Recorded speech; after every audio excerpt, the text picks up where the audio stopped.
Et il y a des choses que je n'ai pas reçues par les heures de jeûne, de prière, en allant dans toutes les conférences. J'ai été à New York, conférence apostolique, conférence prophétique. Dans notre église, on a invité tous les prophètes de France, de Nazareth. Tous, on les a eu. Vous avez tous eu des prophéties que le réveil allait commencer par votre église. On a eu 10 fois plus que vous, celle-là. On a eu tous les prophètes. On est tous... Mais vous savez quoi? Il ne s'est rien passé après tout ça. C'était comme des films. Il y a une publicité, ça disait Sony, il y en a qui l'ont rêvé, Sony l'a fait. Mais il y a beaucoup de choses qu'on a rêvé, mais le principe des 12, ça le fait. Alléluia. Amen. Et pour sceller le point, pour mettre le dernier clou sur le cercueil à l'esprit d'indépendance, vous me permettez? Permettez de lui faire mal là? De lui enfoncer un dernier clou. Ça va faire mal. Matthieu 28, 19. Le verset universel. Tous les théologiens de tous les temps ont reconnu, c'est la mission universelle de l'Église. Allez, le grand commandement, la grande mission, etc., etc. Personne ne peut contester ça, évangélique, charismatique. Tout le monde est d'accord. Tout le monde est unanime. C'est l'ordre de mission de l'Église pour tous les âges. Allez et faites de toutes les nations des disciples. Et tout le monde ne peut dire qu'un grand Amen. Alléluia. Mais vous savez quoi dans ce verset? L'ordre de faire des disciples n'est pas donné au Saint-Esprit, il est donné à des hommes. Ça veut dire que ce n'est pas le Saint-Esprit tout seul qui va faire de toi un disciple.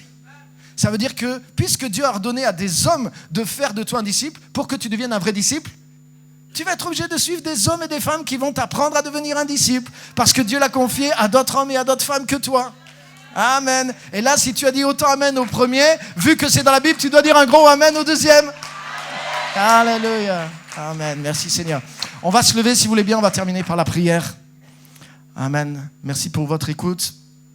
Et merci Seigneur. Premier pas pour transformer ma nation, c'est que je transforme ma vie. Je vais avoir une mentalité nouvelle.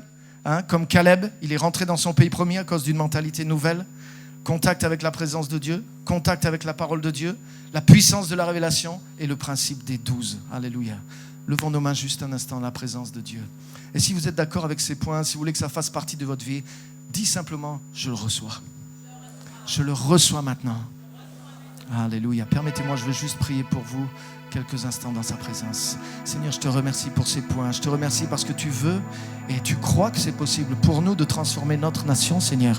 Et je crois que tu nous donnes des pas réels et pratiques. Tu regonfles l'espoir, tu regonfles l'appel dans nos vies. Tu nous montres des choses par lesquelles nous devons passer, nous pouvons passer pour que le changement s'opère dans nos vies, dans nos lieux de vie, dans nos ministères, à partir du moment même où nous allons partir d'ici, à partir même de maintenant, Seigneur, que ces choses nous arrivent à nous aussi. Seigneur, nous recevons ces choses. Nous croyons, nous voulons nous attacher, pratiquer ces choses et les laisser entrer en nous pour changer notre vie. Je te remercie pour cet auditoire, pour tous les frères et sœurs qui sont là. Je sais qu'ils sont comme moi, qui sont pleins de passion, pleins de feu, pleins d'espérance pour ton œuvre, pour voir l'évangile grandir, pour voir l'église se multiplier, pour voir cette nation transformée par la puissance de Dieu. Et merci Seigneur parce que nous sommes acteurs de ce changement. Nous avons un rôle à jouer dans ce changement, chacun de nous. Et Saint-Esprit, je te demande de saisir chacun d'eux au nom de Jésus pour que cette parole s'imprègne, pour que ça devienne un appel, que ça ne soit pas un message, mais que ça soit un appel à se changer pour devenir un acteur de changement puissant, utilisé puissamment par Dieu et par le Saint-Esprit. Seigneur, merci de rassembler, merci de bénir et merci de saisir chacun de nous dans ta présence.